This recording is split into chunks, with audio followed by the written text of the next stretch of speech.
clearance, then the gap will be smaller. So that is why you need to make sure that you have the correct table to refer to. For you have two temperature to have the measurement. So make sure you are not getting reading the hot temperature. You are using the cold table. So that is wrong. Cold temperature will be using cold temperature. Cold table. So always refer to the manual. Okay. Is about the valve clearance. You use feeler gauge to measure it from the roller to the valve tip. Up like that. And by pushing down this, call it the one with the adjusting screw.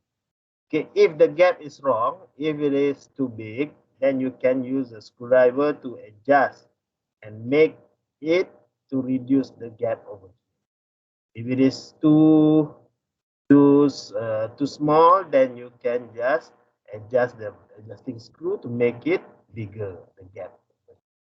Okay, the picture that I drawn to you. So this is the power W. This is going to presenting the tengok, look at my picture and my arrow here. So this is a representative of we just are going to call this the circular diagram. But what I drawn for you is the power W diagram. It is actually the same thing, but if you are looking at the circular diagram, it is going to be overlapping. So this overlapping is going to confuse you. So that's why I want to make it a straightforward process like the power W here, like this power W. So it is going to be much clearer. But you can always refer to the circular diagram and see whether I'm doing it correctly or not. So let me just show you my face now. Okay. So this is showing you the 4-stroke cycle. Like I said before, when you have 4-stroke, that means you are going to have to complete the whole thing in 2 revolution.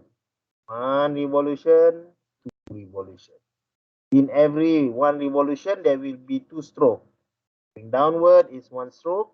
Going upward is another stroke. So that is 2. 2 strokes in 1 revolution. But to complete the whole cycle, the whole thing, the whole event, you are going to need 2 revolutions. So you need another 2 strokes. So all the events are the intake, compression event, ignition, power, and exhaust. So all this, how many times the spark plug is going to fire if you have the engine running at 1000 RPM? Siapa nak jawab? Fadli. Fadli, you there? 100. Apa? Fadli? 500 kali.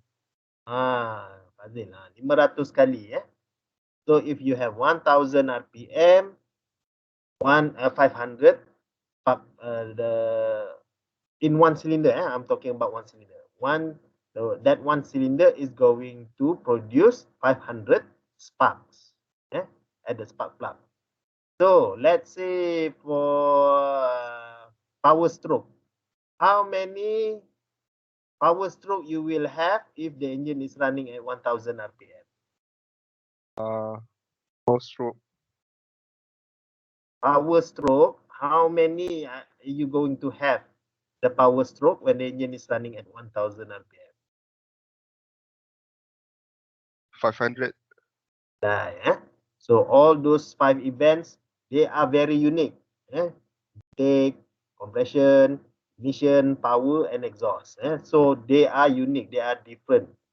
So they are going to be completed into revolution, and they are what do you call it? They need to happen only once. So power stroke, will happen only once in 2 revolution. Ignition also will happen only once in 2 revolution. Exhaust also will happen only once in 2 revolution. So that means in 2 revolution, every event will happen once. Okay. So let's continue with the power W. So Mr. Otto, Otto, apa nama dia? The person that founded this the power 4-stroke cycle. This 4-stroke cycle was founded by this Mr. Otto. So the Mr. Otto, he already experimented on this so many times. So what he found out was that the intake should open not at the peak. It should open slightly before. Slightly before the intake stroke happening.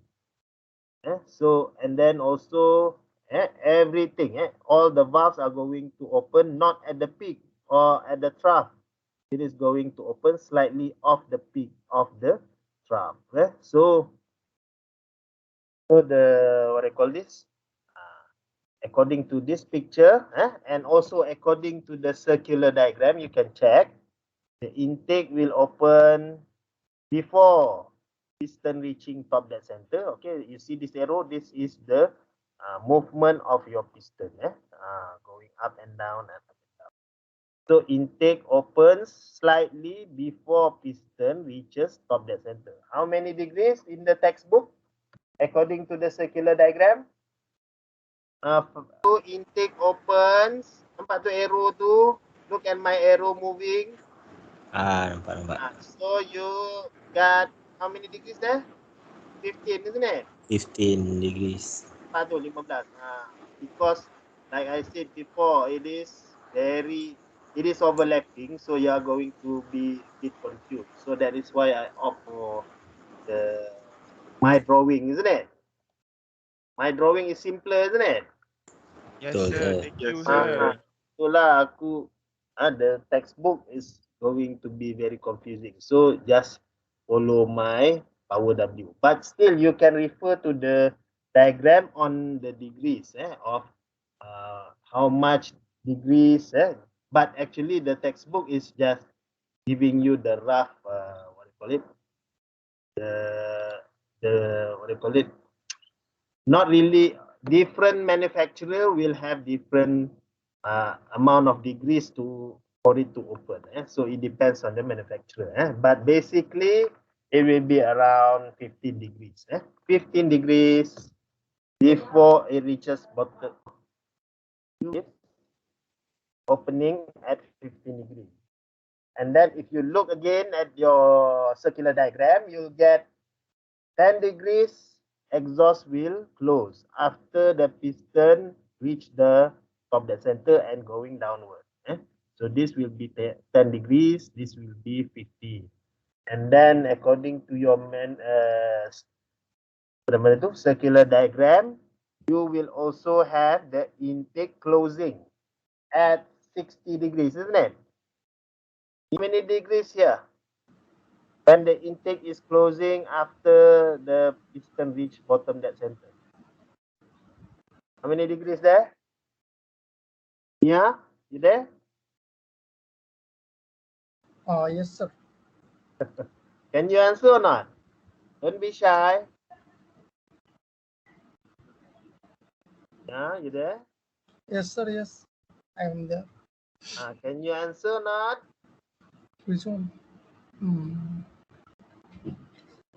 Never mind, just look at 60 my degree. picture. It is 60 degrees, isn't it? Yeah. So why is it 60 degrees? Why is it at my power W, it is for the intake to open, it is only 15 degrees. But at the bottom, it is 60 degrees. Later we'll talk about that. There is a reason for it. So, and then, okay, let's continue with my power W. So, and then you will have the piston going upward again. And then you will have the ignition occurring According to your textbook, it is about 30 degrees, isn't it? 30 degrees before piston reaching top dead center. Okay, in this picture, can you see or not? Can you see the piston, the cylinder? Yes, sir. So take a look at my arrow. So this is when the piston is at top dead center. Now it is going downward and going to the bottom dead center. Bottom dead center stands for the lowest point the piston can go. Okay? So this is the stroke. From top dead center, you measure it from the head of the piston, and right here is when the piston at the bottom dead center. And then you can see that when the piston is going downward, you are going to turn how many degrees of the crankshaft? How many degrees? Anyone? 180. 180. Very good. So, macam power W aku tadi, look at my face. Tengok at my face.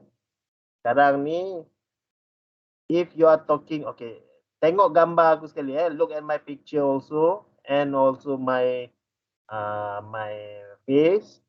You can see that when the piston is going downward, so the exhaust valve supposed to be closing. This is the intake stroke.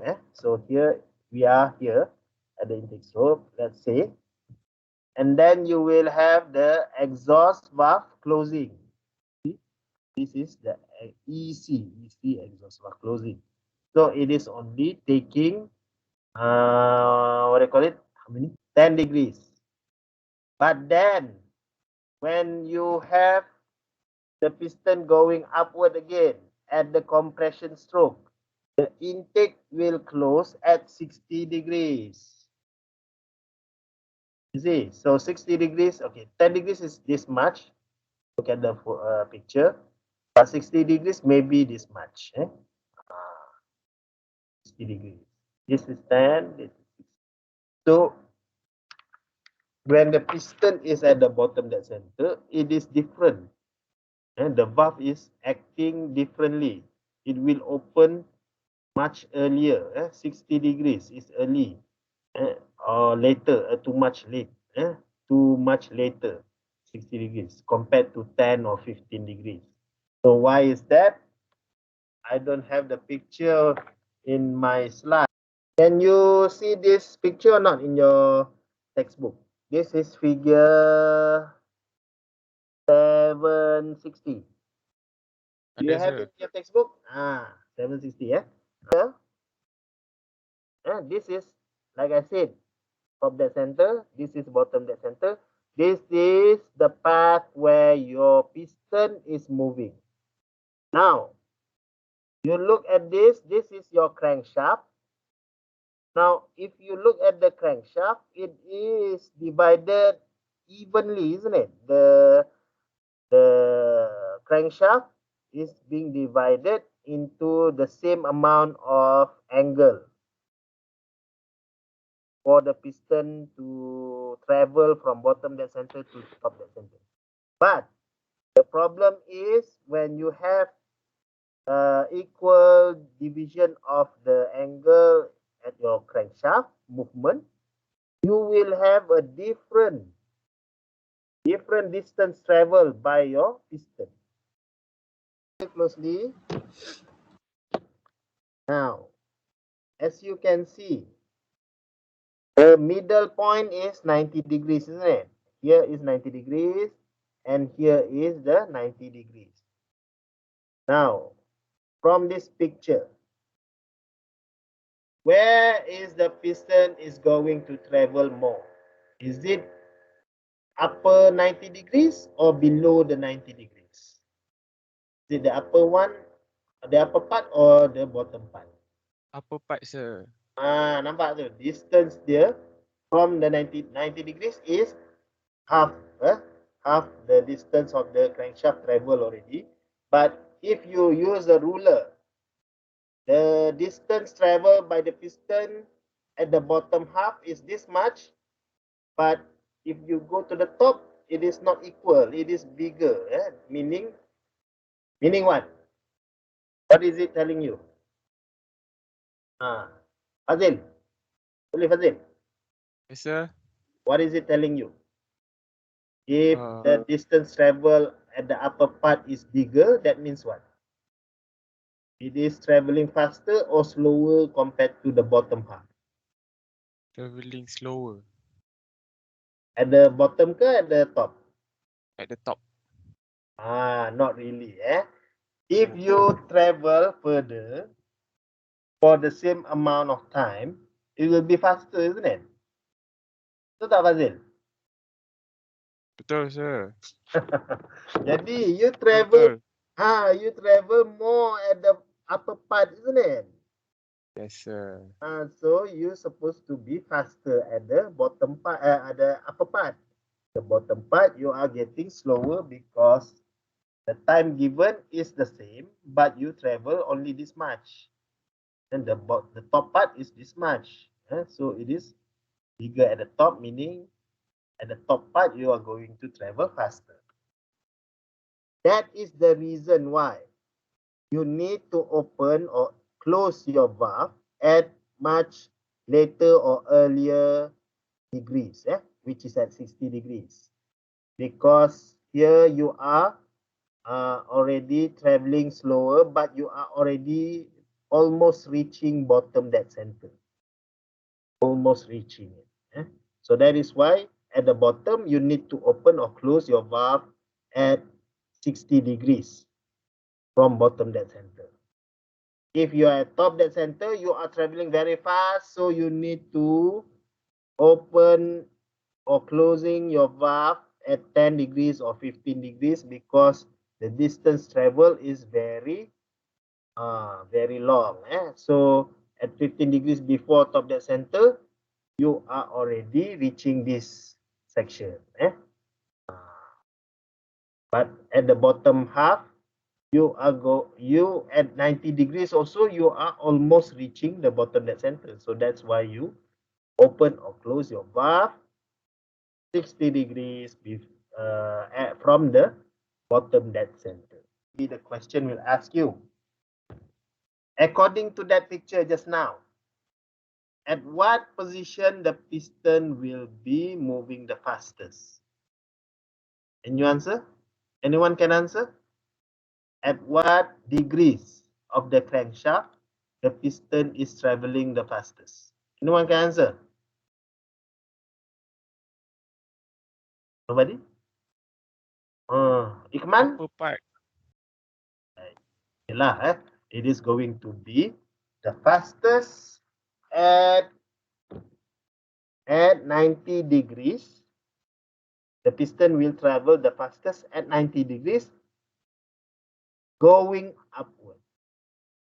Okay, it is the fastest at 90 degrees moving upward or almost reaching 90 degrees going downward. And so at 90 degrees, the piston is traveling the fastest. Then the distance are getting shorter, isn't it? So as it approaches the top dead center, it is slowing down. So the fastest is at 90 degrees. See, the distance is by far the longest. So they are evenly timed, but the distance travel are different. There will be exam question coming out asking you this question. But in reality, you don't actually need to memorize because the firing order is stamped on the engine. So when you come back here, you can see it on the crankcase, on the body, the foundation of your engine. There will be the firing order stamp there because the manufacturer has already do a lot of experiment, so testing, and they found out that this firing order must be followed by hook or by crook, so they stamp it on the crankcase. So, but in the exam, you cannot bring the engine to the exam hall, so you are going to have to memorize. How are you going to memorize the radial engine the radial engine's firing order. So they can go up to 18 cylinders, or 20 or 30. So those big number of cylinders, you need to have some formula for radial engine. You need to have a formula to know the firing order. Actually, you don't have to memorize also because it's stamped on the crankcase, but still, you need to memorize it for the exam. So there will be a formula. We are talking about 9 cylinders. So the first radial engine that will have a single row cylinders, it can have up to 9 cylinders.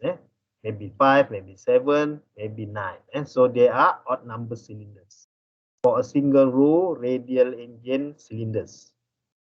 But when you have 2 rows of cylinders on your radial engine, then it will be even numbers, like 14, 18. So they will be even numbers. And then for the single row is very simple. You start off, okay, when you do firing order must always start with number 1. You'll always start with number 1.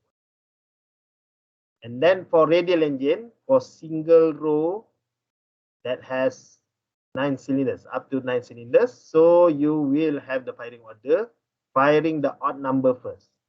So it will be 1, 3, 5, 7, and then you go for the even numbers, 2, 4, 6, 8. You get that? So that is for the radial engine single row. Let's say it has 7 cylinders, so you go for on number first.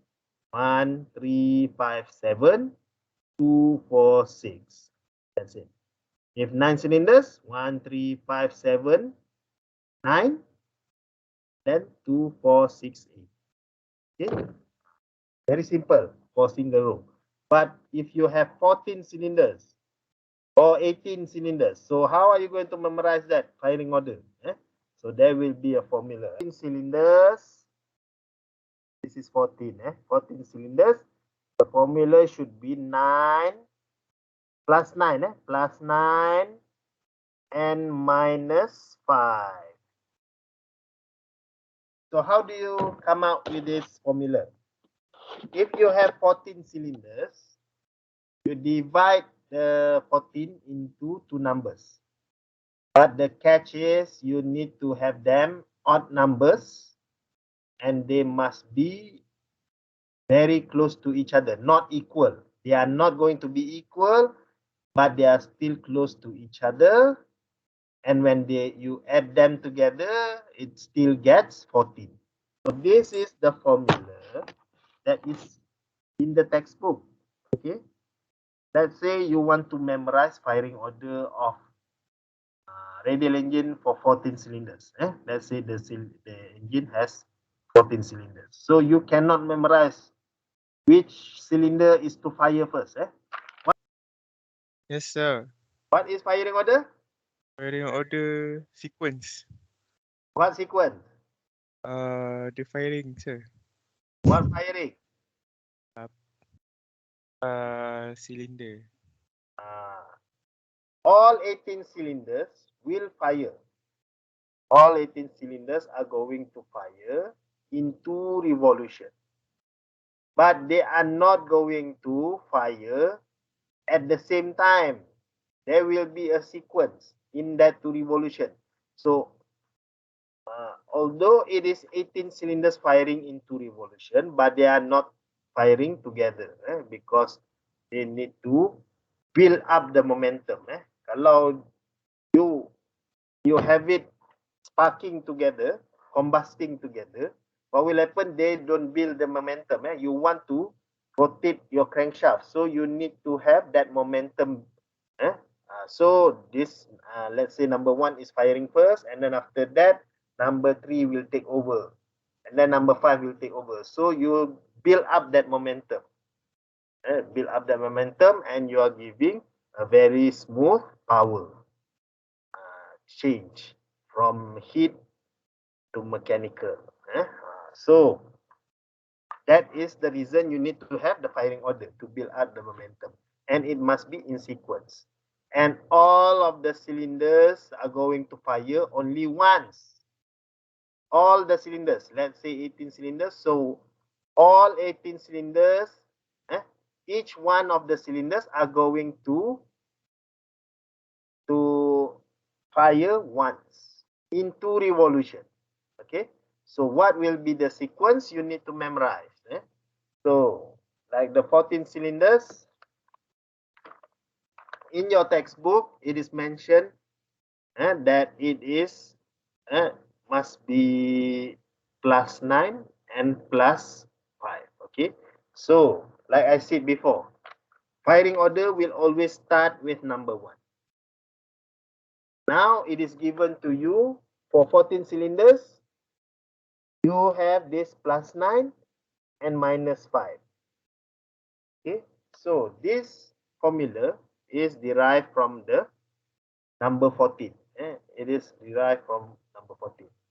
So the formula wants you to divide 14 into 2 numbers, but they are going to be different from each other, but closely together. And when you add them together, they are going to give you 14, because you are doing the 14 radial engine, 14 cylinders radial engine. So this is the formula, and the bigger number should be positive, the smaller number should be negative. So how is the formula? Okay, so let's try this. Okay, number 1, firing order will always start with number 1 cylinder, and after number 1,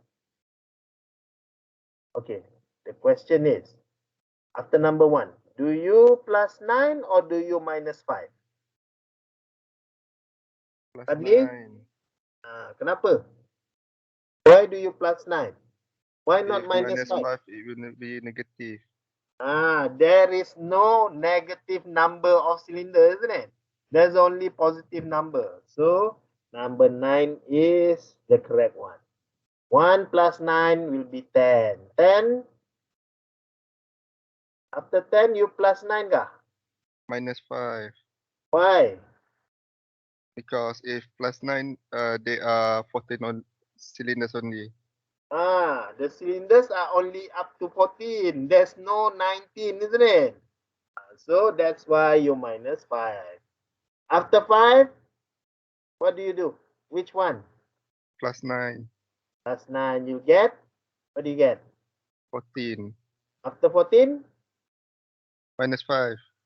Pandai, very good. So it is all in the textbook. Even the numbering, the example also is in the textbook. So you just read from it. And then let's say for the 18 cylinders. For the 18 cylinders, what will be the formula going to be for 18 cylinders? I think 7 and 11. It is in the textbook, isn't it? 7-11. 7-11. It is in your textbook. So which one is positive? Which one is negative? I said before, the bigger number should be the positive, isn't it? 11, sir. So 11 will be positive. So like we did for the 14 cylinders. So the number 1 will be the starting point for firing order. And the firing will be starting from cylinder number 1. After number 1 is, what are you going to do? Are you going to plus 11 or -7? Plus 11, isn't it? So you'll get 12. Okay. After 1, you'll get 12. After 12, you minus 7, isn't it? You dapat 5, isn't it? Yes. Lepas 5, you tambah 7. You tambah ke? 11. You tambahkan jadi 16. Lepas 16 apa dia? Ikmal. -7. -7 what do you get? 9. It is all in your textbook. I'm just giving you the example from the textbook. just talking about it in the internet, it is not really, it's not proper, isn't it? It is a technical thing, but you are just watching like you are watching YouTube. So that is, you don't have the actual feel of it. You don't have the real life experience of it.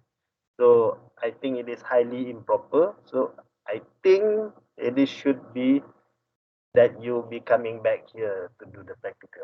But since Mia is still in Bangladesh and they maybe have a travel ban, then maybe we can arrange for video conference during when we perform the practical lah, if possible. If the locals also not being allowed to be in Miat, so maybe we have to continue with this kind of lesson lah, through MS Team. Okay.